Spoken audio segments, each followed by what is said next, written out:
Quero que você abra a palavra do Senhor comigo, no Evangelho segundo João, capítulo 10, versículo 10.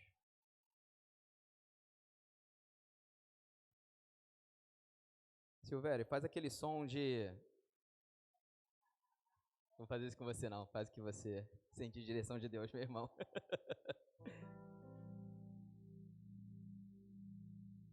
João, capítulo 10, versículo 10, um dos versículos mais conhecidos das Escrituras. É para nós começarmos aqui a pensar nesse Deus maravilhoso. A segunda parte do versículo 10 diz o seguinte: Eu vim para que tenham vida e a tenham plenamente. Agora, vire para o irmão que está do seu lado e diga para ele: Jesus veio para que você tenha uma vida plena. Jesus veio para que você tenha uma vida plena. Plena em todos os sentidos. Jesus quer que você tenha uma vida plena, cheia de alegria. Jesus quer que você tenha uma vida plena, cheia de convicção, cheia da certeza de que Ele está cuidando de você. Ele quer que você tenha uma vida livre dos medos, livre das pressões, uma vida na qual você se sente sustentado por Ele. Agora é interessante que no versículo 11 está escrito assim, veja que está escrito no versículo 11: Eu sou o bom pastor dá a vida pelas ovelhas. Eu quero que você se lembre disso, porque nessa noite você, mais uma vez, será cuidado por esse Jesus. Nessa noite, mais uma vez, se você está em casa também, se você está assistindo a essa gravação, é Ele, esse bom pastor, que vai cuidar de você nessa noite. Então, agora que você já sabe disso, nós podemos começar a conversar. Então, coloque para mim agora, ainda no Evangelho de João, mas você vai voltar um pouco. Você vai voltar até o capítulo 8. João, capítulo 8. Nós vamos ler até o versículo 12, do versículo 1 até o versículo 12. Pode passar direto, eu vou fazer a leitura, tá bom? Depois a gente volta. Está escrito assim: Jesus, porém, foi para o Monte das Oliveiras. Ao amanhecer, ele apareceu novamente no templo, onde todo o povo se reuniu ao seu redor, e ele se assentou para ensiná-lo. Os mestres da lei e os fariseus trouxeram-lhe uma mulher surpreendida em adultério. Fizeram-na ficar em pé diante de todos. E disseram a Jesus: Mestre, esta mulher foi surpreendida em ato de adultério. Na lei, Moisés nos ordena apedrejar tais mulheres. E o Senhor, que diz? Eles estavam usando essa pergunta como armadilha, a fim de terem uma base para acusá-lo. Mas Jesus inclinou-se e começou a escrever no chão com o dedo. Visto que continuavam a interrogá-lo, ele se levantou e lhes disse: Se algum de vocês estiver sem pecado, seja o primeiro a atirar pedra nela. Inclinou-se novamente e continuou escrevendo no chão.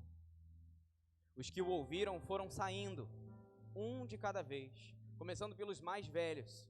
Jesus ficou só, com a mulher em pé diante dele. Então Jesus pôs-se em pé e perguntou-lhe: Mulher, onde estão eles? Ninguém a condenou? Ninguém, Senhor, disse ela. Declarou Jesus: Eu também não a condeno. Agora vá e abandone sua vida de pecado. Falando novamente ao povo, Jesus disse: Eu sou a luz do mundo. Quem me segue nunca andará em trevas, mas terá a luz da vida. Peço que você feche seus olhos nesse momento. Senhor, nós nos aproximamos de Ti em nome de Jesus. Senhor, nós acabamos de ler a Sua palavra e nós te pedimos, Senhor, o Senhor que habita em nós através do Seu Santo Espírito, fala conosco individualmente nessa noite. Traga à luz, Senhor, a mensagem que o Senhor tem para cada um de nós. faça a sua vontade na nossa vida, que a sua vontade seja feita nessa noite dentro de cada um de nós. Nós levamos os nossos pensamentos cativos a Ti, deixamos os nossos pensamentos no altar, entregamos a nossa mente para a sua operação, para a sua renovação, para a sua restauração. E te pedimos, Senhor, transforma a nossa vida, revoluciona a nossa vida nessa noite mais uma vez. E te pedimos isso em nome de Jesus. E por isso te agradecemos. Você pode dizer amém? Amém. Glória a Deus. A vontade do Senhor será feita nessa noite. Dê liberdade para a ação do Senhor na sua mente nessa noite. O que Ele falar com você, os pensamentos que vierem à sua mente, é Deus falando com você. Coloque ali para mim no versículo 1. Jesus, porém, foi para o Monte das Oliveiras. É interessante aqui porque, na verdade, esse primeiro versículo do capítulo 8 é uma continuação do último versículo do capítulo 7. É por isso que está escrito ali: Jesus, porém, foi para o Monte das Oliveiras. Do que eles estavam falando aqui, né? Nós estávamos aqui no final de uma festa judaica chamada de Festa dos Tabernáculos. E ali a festa durou alguns dias, e ao final dessa festa, muitos voltaram para as suas casas. Jesus, porém, foi para o Monte das Oliveiras.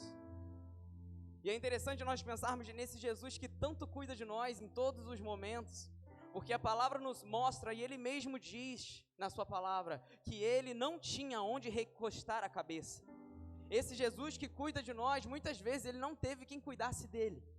Esse Jesus que cuida de nós, muitas vezes passou a madrugada orando e se entregando. Então nós entendemos que ali no final dessa pequena noite, está escrito ali que Ele foi para o Monte das Oliveiras. O nosso Jesus orou muito, meu irmão. Nós cremos em um Jesus, e os estudiosos dizem que Ele orava cerca de 4 horas por dia. Um Jesus que orava 4 horas por dia. E depois disso Ele estava pronto. Pronto para quê? Para dar continuidade ao seu ministério. Pronto para derramar do seu amor. Pronto para ensinar. Pronto para continuar a obra. Há um momento de separação do próprio Jesus. E que nós possamos começar aprendendo isso. O Jesus que tanto cuida de nós, Ele nos mostra que é importante nós termos um momento de separação. Porque esse momento de separação também é um momento de preparação. Para que nós estejamos prontos para cumprir o nosso chamado. E assim no versículo 2, agora nós podemos ler, coloque ali por gentileza: ao amanhecer Ele apareceu novamente no templo. Agora veja que interessante, porque está escrito ali, onde todo o povo se reuniu ao seu redor, e Ele se assentou para ensinar. Esse Jesus que nós conhecemos, que cuida de nós, Ele atraía o povo não somente pelos seus milagres, Ele atraía o povo devido ao seu ensinamento. Agora veja que está escrito que todo o povo se reuniu ao seu redor. Imagina, toda aquela gente querendo ouvir Jesus. Meu irmão, quando você pega a sua Bíblia todos os dias, lembre-se que aqui Jesus está falando com você.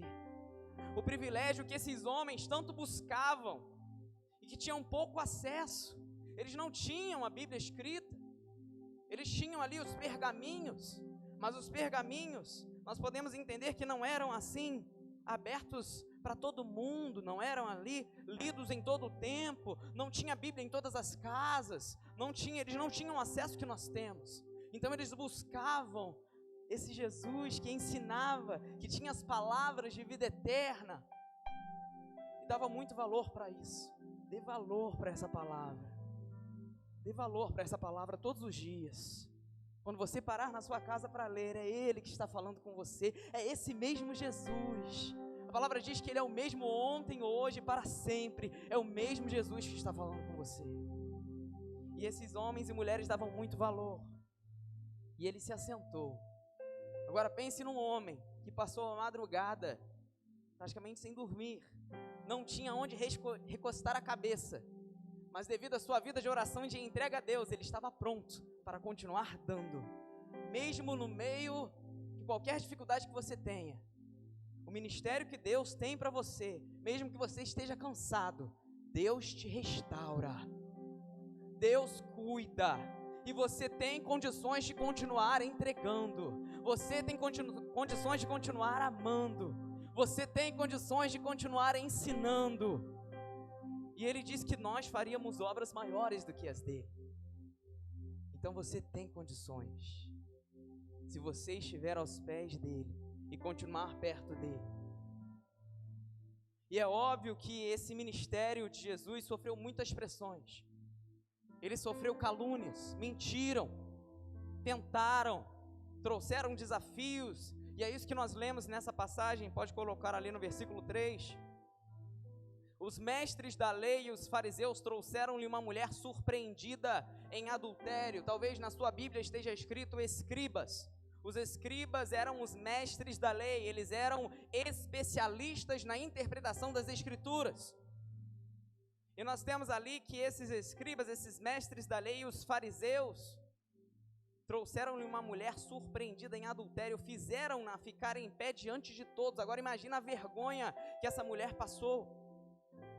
Porque eles trouxeram essa mulher, nós acabamos de ler ali que todo o povo estava reunido ao redor de Jesus. Levaram essa mulher para meio do povo, imagina a vergonha que essa mulher passou. E ali no versículo 4, pode colocar, por gentileza. E disseram a Jesus: mestre, essa mulher foi surpreendida em ato de adultério. Versículo 5. Na lei, Moisés nos ordena apedrejar tais mulheres. E o Senhor, que diz? Versículo 6. Eles estavam usando esta pergunta como armadilha, a fim de terem uma base para acusá-lo. Mas Jesus inclinou-se e começou a escrever no chão com o dedo. Pode deixar aí. Agora eu quero que você pense comigo. Por que esses homens tramaram essa armadilha contra Jesus? Esses fariseus, esses escribas, eles queriam acusar Jesus para que Jesus não pudesse mais pregar o evangelho, para que Jesus não pudesse mais ensinar, para que eles tivessem uma justificativa para prender Jesus. Então trouxeram esse dilema para ele, porque a grande questão é que nesse tempo o que nós tínhamos de Bíblia escrita era o Antigo Testamento. O que nós tínhamos aqui era a Torá, Torá que significa ensinamento. Quem tem vindo para a escola bíblica aí se lembra disso. Torá significa ensinamento, e no ensinamento da lei da Torá, da lei mosaica, está escrito que uma mulher que é flagrada em adultério deve ser apedrejada até a morte. Então eles trouxeram isso para Jesus. A grande questão é, independente da resposta que Jesus desse, se ele dissesse sim ou se ele dissesse não, aqueles homens teriam como acusar Jesus de estar errado. Por quê? Porque se ele dissesse sim, apedrejem a mulher, ele estaria errado. Por quê? Se eu sou o Jesus que prega tanto amor, por que eu estou condenando esta mulher? Se eu sou o Jesus que prega tanto perdão, por que eu não estou perdoando esta mulher? E ao mesmo tempo, se ele dissesse sim para o apedrejamento daquela mulher, o que ele estava dizendo é que ele estava indo contra Roma. Porque naquele tempo os romanos haviam proibido os judeus de declararem pena capital, ou seja, pena de morte. O judeu não podia dar pena de morte para uma outra pessoa, somente Roma poderia dar pena de morte. Então, se Jesus dissesse apedrejem a mulher, o que os fariseus iriam dizer? Você está indo contra Roma, você está preso. E se ele dissesse não apedrejem a mulher, você está indo contra a lei de Moisés, você é contra a lei, vai preso. Quantos estão entendendo? Diga amém. Não importa o que Jesus dissesse, era uma armadilha. Aqueles fariseus pouco estavam se importando com aquela mulher, tanto pouco se importaram que deixaram aquela mulher passando vergonha no meio daquela multidão. O que eles queriam era arranjar uma forma de prender Jesus. Agora veja que brilhante, o Jesus que eu sirvo, que você serve, que cuida de você.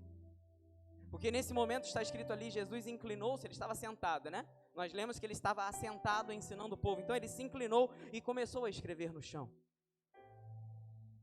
E é muito estranho isso, eu fiquei me perguntando, o que quer dizer isso? Por que ele estava escrevendo no chão? E algumas pessoas dizem que Jesus fez isso para simbolizar que ele não queria julgar aquela mulher. Ele não queria ser colocado nessa posição. Eu não vim a essa terra para julgar. Jesus sabia que ele não tinha vindo para julgar. Quando ele voltar, e ele vai voltar, amém? Quando ele vai voltar para julgar. Mas na primeira vinda dele, ele não veio para julgar, ele veio para salvar. Ele veio para ajudar, ele veio para sustentar. Ele não queria julgar aquela mulher. E outras pessoas dizem, e é interessante isso, porque no termo original, quando está ali que ele começou a escrever com o dedo no chão, no termo original esse verbo escrever significa que ele estava escrevendo uma sentença. Então muitas pessoas entendem que quando Jesus se inclinou para escrever no chão, ele estava escrevendo no chão os pecados de todos aqueles fariseus acusadores. Vocês estão acusando essa mulher, mas eu estou escrevendo aqui os pecados que vocês têm. E agora no versículo 7, veja que interessante a resposta que ele dá. Coloque ali por gentileza. Visto que continuavam a interrogá-lo, ele se levantou e lhes disse: se algum de vocês estiver sem pecado, seja o primeiro a atirar pedra nela. Eu vou voltar a falar isso nessa noite, mas o que Deus tem falado ao meu coração em relação a essa palavra é que existem pessoas que têm sido acusadas, têm se sentido acusadas pelo mundo, têm se sentido acusadas e pressionadas por pessoas que não são do Senhor. Entenda isso com muita maturidade nessa noite. Não estou dizendo que essas pessoas não te amam, não estou dizendo que as pessoas que você conhece lá fora não são boas. Estou dizendo que em muitos momentos, por mais que elas queiram fazer o melhor, elas estão acusando você de algo. Mas quem julga você é o Senhor. Nenhum de nós aqui foi feito para julgar. Nenhum de nós aqui foi feito para acusar. E muitas pessoas têm sido acusadas, talvez por pessoas diretamente. Mas lembre-se, quando a acusação vem, a nossa luta não é contra a carne nem contra o sangue. Quem é que nos acusa? O diabo. O diabo acusa. Diabo vem, no grego, vem da palavra diabolos, que significa falso acusador. Ele acusa. E ele quer acusar talvez você do seu passado. Talvez ele queira acusar você de algo que você fez. Mas se você se entregou para Jesus, tudo isso caiu por terra.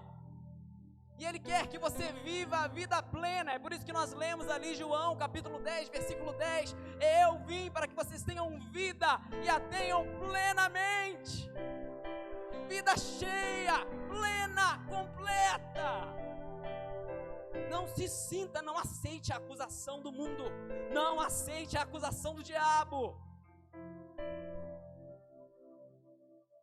E veja o que ele faz com essa mulher. Aqueles que estão acusando você, eu estou voltando o jogo contra eles. O que Deus está dizendo para você, se existem pessoas acusando você, Deus vai virar o jogo. Porque quem julga você é o Senhor. Eu me lembro de uma vez em que me ensinaram isso, eu achei muito interessante. A pessoa falou assim, ó: quando apontam um dedo para você, tem 3 dedos apontando de volta para a pessoa. Eu achei interessante isso. Mas aquele que acusa, ele não deveria estar acusando, porque ele não foi feito para acusar. Nenhum de nós aqui foi feito para ser juiz. Nenhum de nós. E aqui o que Jesus faz é mudar o foco. Se vocês estão focando nessa mulher, eu estou tirando o foco dessa mulher, estou colocando o foco sobre vocês agora. Então, se algum de vocês estiver sem pecado, seja o primeiro a atirar a pedra nela.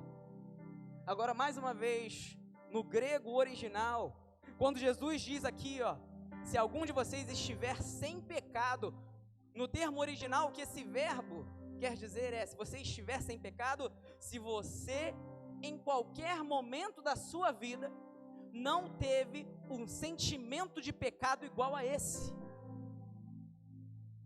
Será que alguém aqui ou alguém naquele tempo poderia dizer que nunca teve um pensamento pecaminoso?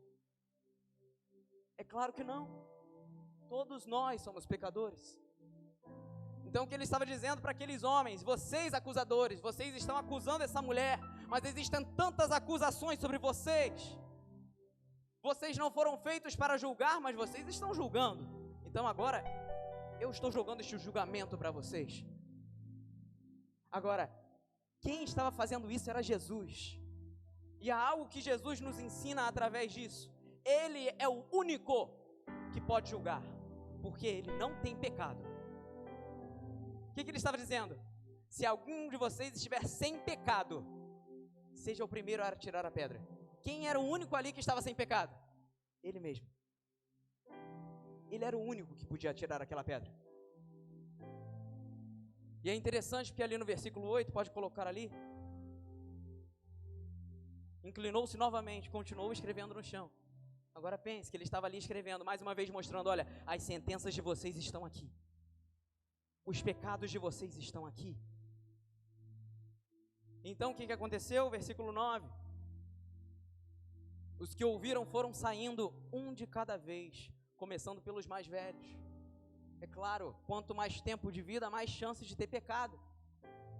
Quanto mais tempo de vida, mais pensamentos pecaminosos. Então os mais velhos se sentiram mais sujos e foram saindo primeiro, e foi saindo um de cada vez, até um momento em que ele ficou só com a mulher em pé diante dele. Agora eu quero que você pense nesse local. Jesus estava ali no meio da multidão, e aquela mulher foi colocada ali para ser julgada e condenada. Agora, Jesus, através da sua resposta, fez com que todos os acusadores saíssem. Foram todos embora, e aquela mulher continuou de pé ali, diante de Jesus. Eu quero te lembrar o seguinte: toda aquela multidão reunida em volta de Jesus representa a igreja. Nós somos a multidão que está em volta de Jesus, recebendo os seus ensinamentos todos os dias, amém? E as pessoas que chegam a esse lugar, podem chegar a esse lugar todas cheias de acusações que vieram lá de fora, todas acusadas, todas se sentindo mal, todas se sentindo para baixo, todas se sentindo indignas de estarem na casa do Senhor. Mas quando Jesus opera, quando Jesus libera uma palavra, quando Ele dá uma resposta, toda a acusação sai. E a pessoa está diante de Jesus, dentro da igreja. Todas as pessoas que um dia entraram nesse lugar se sentindo acusadas e foram libertas por Jesus, estavam dentro da igreja e foram cuidadas pelo povo de Deus. Nós fomos chamados para cuidar dessas pessoas acusadas. E agora ela estava ali diante de Jesus. O Jesus que já tinha feito com que os acusadores fossem embora. E agora ela estava ali, versículo 10. Então Jesus pôs-se em pé e perguntou-lhe: mulher, onde estão eles? Ninguém a condenou? Versículo 11. Ninguém, Senhor, disse ela. Declarou Jesus: eu também não a condeno. Agora vá e abandone sua vida de pecado. Aqui nós vemos uma obra de restauração acontecendo na vida dessa mulher, diante dos olhos de todo aquele povo que estava perto de Deus. Agora o único que era digno de julgar, que tinha condições de julgar porque não tinha pecado, ele disse: eu também não a condeno. Porque a obra de Deus na nossa vida, a obra de Jesus na nossa vida, não é uma obra de condenação, é uma obra de restauração. Enquanto eu estava meditando nessa palavra, veio uma canção. Não escuto há muito tempo essa canção, mas ela diz assim: vem restaurar, vem renovar, quero voltar ao princípio de tudo, te buscarei com todo o meu ser, quero viver a alegria da tua presença,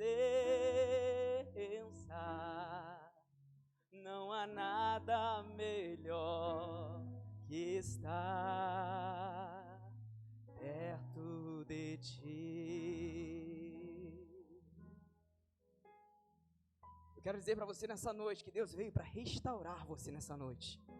Ele veio te restaurar nessa noite. Você que em algum momento durante essa semana se sentiu acusado, Ele veio para te restaurar.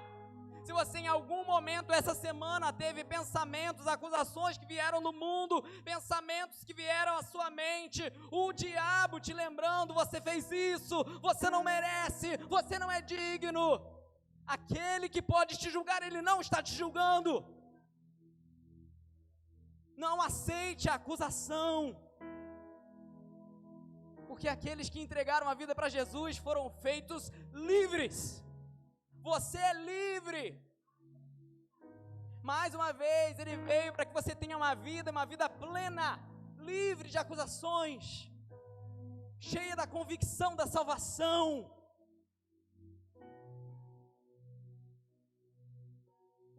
Meu Deus. Agora, algo de interessante ali, porque Jesus vira para aquela mulher e Ele diz: eu também não te condeno, agora vá e abandone sua vida de pecado. Há algo muito importante para nós nos lembrarmos em relação à obra de Jesus.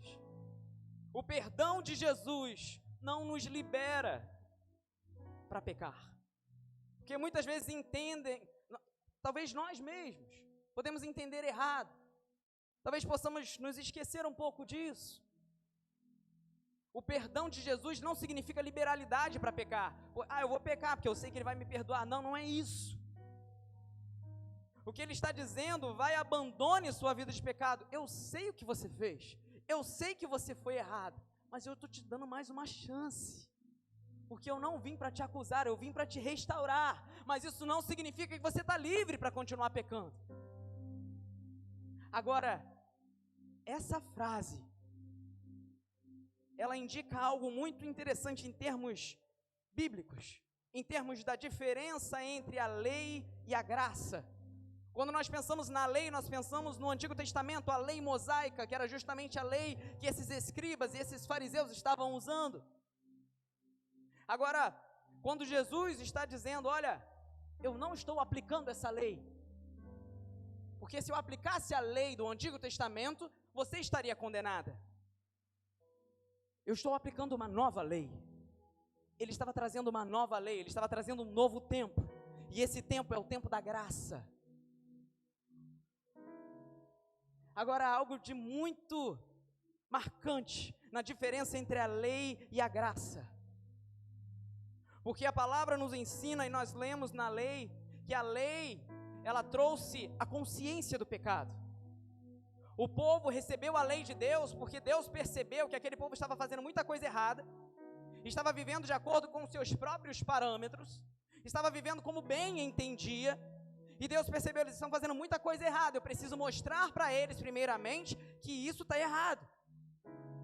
Então Ele trouxe a lei, e Ele deu a lei para Moisés. Moisés, dê a lei para o povo precisa saber que isso está errado, que isso está errado, que isso está errado.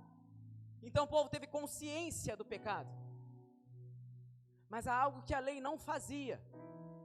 A lei, ela só trazia a consciência do pecado, mas ela não dava suporte para o homem, para que o homem não pecasse mais. E essa é a grande diferença entre a lei e a graça. Porque quando Jesus está dizendo aqui, agora vá e abandone sua vida de pecado, se Ele está dizendo que ela pode abandonar, é porque isso é possível. É possível abandonar uma vida de pecado. É possível que um homem que mentia muito não minta mais. É possível que uma mulher que falava mal de um monte de gente não fale nunca mais, é possível. Em algumas versões está escrito assim, agora vá e não peques mais. Se Jesus está dizendo, vá e não peque, é porque é possível não pecar. Então na nossa vida cristã isso é muito interessante, porque muitas vezes a gente pensa assim, a minha vida cristã é uma vida em que eu não vivo uma vida pecando o tempo todo, mas de vez em quando eu dou uma deslizada. O que Deus está dizendo é possível que você nem deslize. Ele não está dizendo que quem deslizar será condenado. Ele está dizendo que é possível não deslizar. Então não considere o deslize como algo normal. Porque é possível não deslizar. Se deslizar, busque a misericórdia do Senhor. E diz a palavra que as misericórdias do Senhor se renovam todos os dias. E essa é a razão de nós não sermos consumidos. Então é claro que nós temos a misericórdia, mas é possível viver uma vida sem pecado. E essa é a grande questão. Porque a lei não dava ao homem a capacidade de ter essa força interior, essa força sobrenatural, mas a graça dá. Você é da graça, você vive no tempo da graça, em você habita o Espírito Santo. Quantos são morada do Espírito Santo nesse lugar? Levante sua mão e diga: eu sou morada do Espírito Santo. Diga: eu sou morada do Espírito Santo. O Espírito que mora em você é santo. É o Espírito Santo que mora em você. E Ele te dá poder. O Espírito Santo te dá poder para vencer o pecado. É possível. Não aceite. Se alguém tem sido pressionado em relação ao pecado nesse lugar, abrace o Espírito Santo. Eu me lembro de uma ocasião, uma líder minha de grupo de vida. Quem se lembra aí, grupo de vida? Falei minha idade agora, né? Deixa pra lá. Mas ela disse, ela era anfitriã do nosso grupo familiar. Graças a Deus, até hoje eu tenho o privilégio de encontrar com ela, né? Lá em Irajá. E um dia ela disse para nós que ela estava no sofá da casa dela, e ela se sentindo tentada em relação ao pecado, até o momento em que ela fechou os olhos dela, ela não sabia mais o que fazer, ela fechou os olhos, ela falou mais ou menos assim: Deus, Espírito Santo, me ajuda, eu não sei mais o que fazer, eu me sinto pressionada a fazer algo que eu sei que é contra o Senhor. E ela disse que quando ela terminou aquela oração, meus irmãos, ela sentiu um calor, como o calor de um abraço. Quem já sentiu um calor de um abraço aí? Ela sentiu um calor como de um abraço. Ela se sentiu confortada. E ela sentiu que dava para resistir. E ela resistiu e ela não pecou. Quando vier a tentação, e ela vem para todos nós, abrace o Espírito Santo. Você é da graça. Você é habitado pelo Espírito Santo. É possível. É possível. E ali no versículo 12, quando ele terminou de fazer tudo isso, pode colocar ali, veja que interessante, porque aí Jesus voltou a falar ao povo. Então digamos que tudo isso aconteceu, e que depois disso, o culto continuou, porque estava todo o povo ali para ouvir Jesus. E aí Jesus falou: eu sou a luz do mundo, quem me segue nunca andará em trevas, mas terá a luz da vida. E é lindo isso, porque, mais uma vez, no grego original, quando nós lemos ali, ele está dizendo: quem me segue nunca andará em trevas. O verbo ali no original está no gerúndio. Então não é só quem me segue, é quem está me seguindo, quem continua me seguindo. Então é um quem me segue como rotina. Não é quem me segue hoje, para de me seguir amanhã. Não, é quem me segue hoje, amanhã me segue de novo, e depois de amanhã me segue de novo. Quem continua me seguindo, quem continua no caminho, quem continua sendo discípulo, quem continua perto de Jesus, nunca andará em trevas, mas terá a luz da vida. Coloque ali no versículo 31, por gentileza, porque ele deixa isso ainda mais claro no versículo 31. Coloque ali. Disse Jesus aos judeus que haviam crido nele: se vocês permanecerem firmes na minha palavra, verdadeiramente serão meus discípulos. Se nós permanecermos firmes nessa palavra, nós verdadeiramente seremos discípulos dele. Permaneça na palavra. Então, na sua vida, não aceite acusação. Não aceite a acusação do diabo. Você foi liberto por Jesus, então ele não tem mais espaço na sua vida. Você não tem por que dar ouvidos a ele. Quando nós nos entregamos para Jesus, isso é lindo na obra do Espírito Santo. Quando o Espírito Santo ele passa a habitar em nós, o que isso faz? Isso é o que nós chamamos de santificação instantânea. Glória a Deus pela garganta dessa criança, Senhor. Nós chamamos isso de santificação instantânea. O que é ser santos? Repita comigo: santo, separado. De novo, santo, separado. Quando nós somos santos, nós somos separados. Quando o Espírito Santo passou a habitar em cada um aqui, quem aqui é habitado pelo Espírito Santo? Levante sua mão mais uma vez. Você tem essa convicção, o Espírito Santo mora em você. Então, quando ele passou a habitar em você, ele separou você do mundo. Ele separou você de uma conexão com o mundo. E diz a palavra que o mundo jaz no maligno. Então, se você estava conectado ao mundo, conectado ao maligno, quando o Espírito Santo passou a habitar em você, ele separou você. Você não tem mais parte com esse mundo. Você não precisa escutar nem o que ele tem para te dizer. Repreenda. Quando o pensamento de acusação vier, repreenda. É claro que nós precisamos discernir. Muitas vezes quando alguém escuta qualquer palavra negativa, já acha que é acusação. Não. O que Jesus falou para aquela mulher? Vai e não peques mais. Eu sei que você pecou. Já pensou se ele fala para ela, ó, eu sei que você pecou. Ele estaria errado? Não. É bom ouvir isso, você pecou? Não, claro que não. Mas seria verdade, não seria acusação. Não está entendendo? Diga amém. Então há uma grande diferença. Se nós temos consciência do pecado, quem traz essa consciência é o Espírito Santo. Agora, a acusação, o Espírito Santo não faz. Então, que nós possamos entender isso, discernir isso. Agora, no versículo 36, coloque ali. Portanto, se o Filho os libertar, vocês de fato serão livres.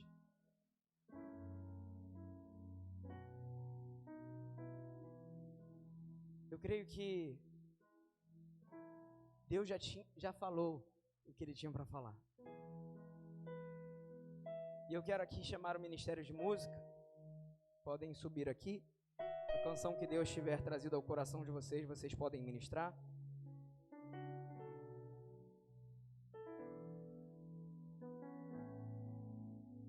E eu garanto que estou aprendendo a beber água enquanto eu prego.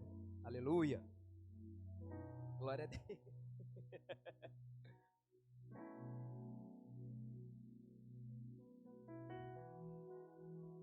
Quero que você escute essa canção, que você faça dessa canção a sua oração nessa noite.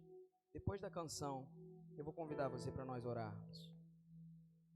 Então fique atentos na ministração nesse momento.